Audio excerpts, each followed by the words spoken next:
परिचय। माँ, हम अपने संगीत की कक्षा से वापस आ गए हैं। मुझे बहुत भूख लग रही है। मुझे भी। ठीक है बच्चों, ये सेब लो और अपने में बांट लो। तब तक मैं खाना बनाती हूँ। लेकिन माँ, हम इसे कैसे बांटेंगे? ये बहुत आसान है।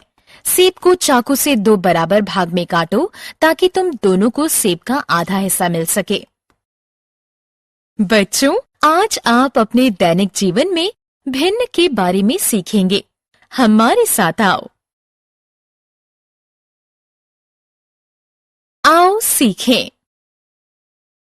भिन्न संख्याओं की अवधारणा का वर्णन करना, प्रत्येक भिन्न के अंश और हर को पहचानना, ये समझना कि किसी समुच्चय के पूर्ण या आंशिक भाग को प्रदर्शित करने के लिए भिन्न का प्रयोग कैसे करेंगे।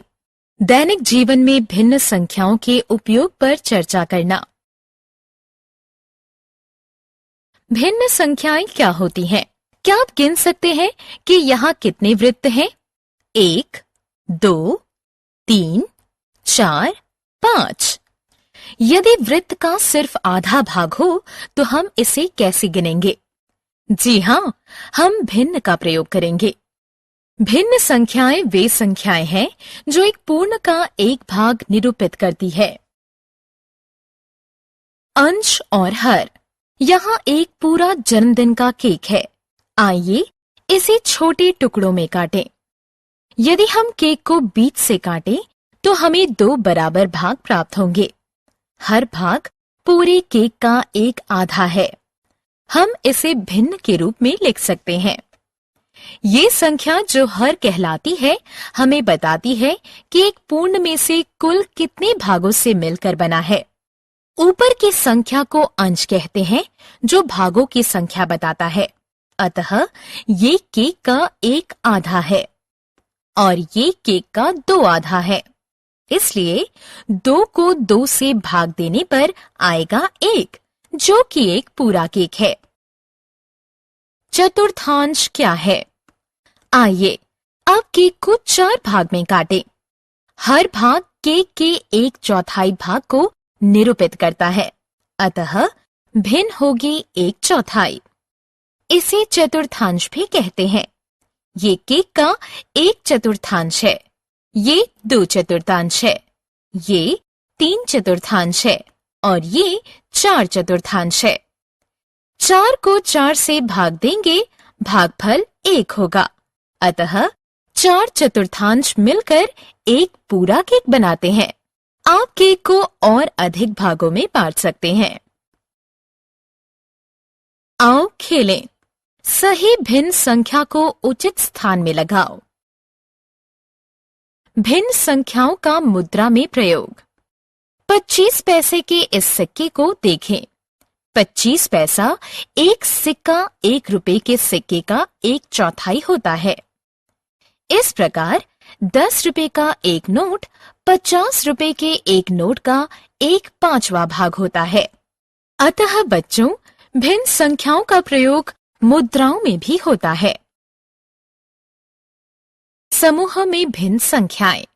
याद रखें कि हम भिन्न संख्याओं का प्रयोग समूह की वस्तुओं के बारे में बात करने के लिए कर सकते हैं। देखिए, इस प्लेट में 13 बिस्किट हैं।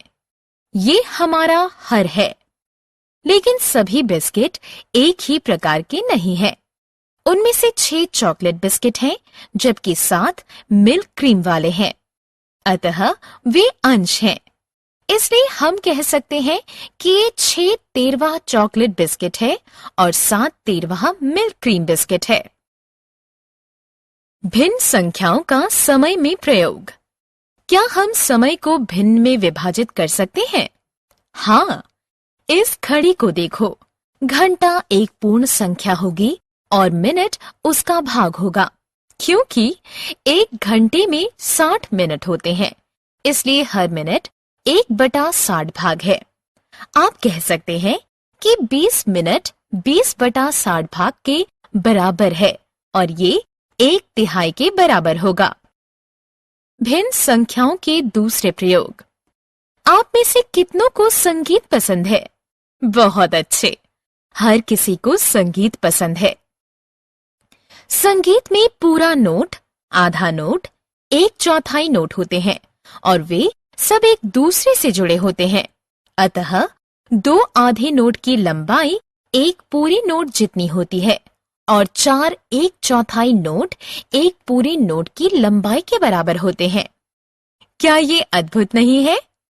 इसके अलावा आपकी माँ खाना बनाने में भी भिन्न संख्याओं का प्रयोग करती हैं।